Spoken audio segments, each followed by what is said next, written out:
Dreamwings.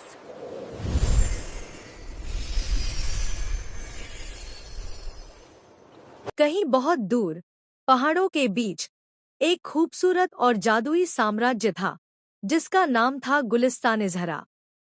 यह एक बड़ा और विशाल साम्राज्य था जिसमें 4 राजकुमारियां रहती थीं।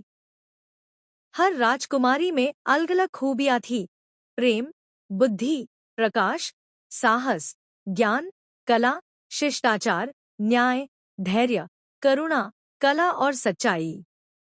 इन 4 राजकुमारियों में एक राजकुमारी सबसे अलग थी। उसका नाम था नूरिना। वह शांत स्वभाव की, अलग सोच वाली और अपने सपनों में खोई रहने वाली राजकुमारी थी। उसे अपनी पहचान खुद बनाने की इच्छा थी, अपना रास्ता खुद चुनने का सपना था, और उसे लगता था कि बाकी राजकुमारियां केवल पुराने नियमों और परंपराओं में बंधी हुई हैं। गुलिस्तान-ए-ज़हरा पर शासन करती थी रानी यारा, जो चाहती थी कि सभी राजकुमारियां हमेशा एक जैसी सोचें, एक जैसा बोलें और एक जैसा करें। कोई भिन्नता, कोई स्वतंत्रता नहीं।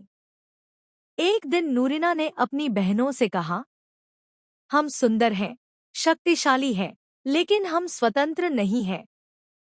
मैं अपनी पहचान चाहती हूँ, अपना रास्ता। लेकिन बाकी राजकुमारियां डर गईं। उन्होंने नूरिना से कहा, हम एक साथ हैं, तुम हमें तोड़ दोगी। अगर तुम अलग हो गई, तो हम सब कमजोर पड़ जाएंगे। उस रात नूरिना ने अपने छुपे हुए जादू की मदद से महल से बाहर निकलकर पहाड़ों के पार एक नया क्षेत्र खोजा, वाड़ी-ए-ज़हर। यह एक शांत, सुनसान, लेकिन पूरी तरह खाली जगह थी। वहां उसने एक नई साम्राज्य बनाने का सपना देखा, जहां हर कोई अपनी सोच के अनुसार स्वतंत्र रूप से जीवन जी सके, जहां दिल की आवाज सुनी जाए और सत्य को छुपाया न जाए।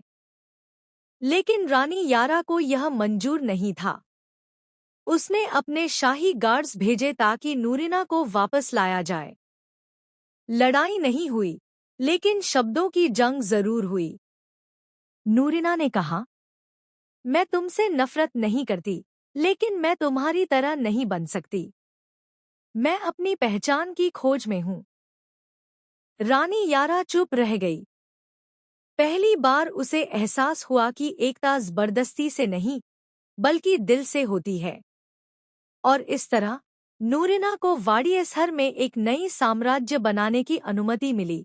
उसने उसे नाम दिया नूरिस्तान, रोशनी की भूमि।